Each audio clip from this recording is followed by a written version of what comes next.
Forced benefits. Statists often defend taxation by arguing that the forced confiscation of wealth by government becomes retroactively justified when some of the confiscated money is spent in ways that benefits the one from whom the money was taken, or at least benefits society in general.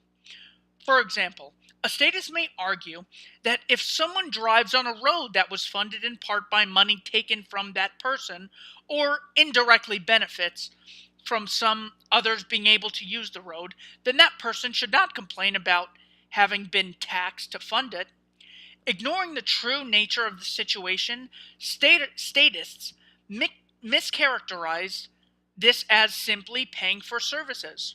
No one would make a similar argument when authority is not involved.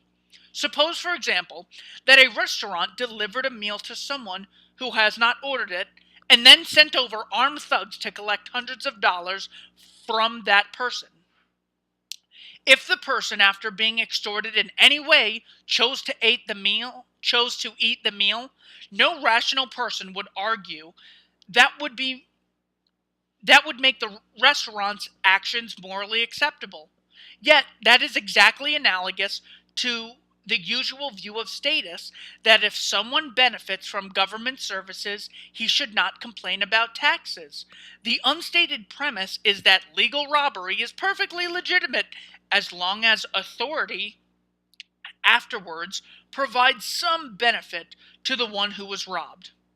And it seems to make little difference to the status whether such a benefit is only indirect or is horrendously expensive or is combined with all sorts of other things which do not benefit the person at all, or which the person morally opposed, example, funding war or abortion, or sometimes religious or anti-religious agenda.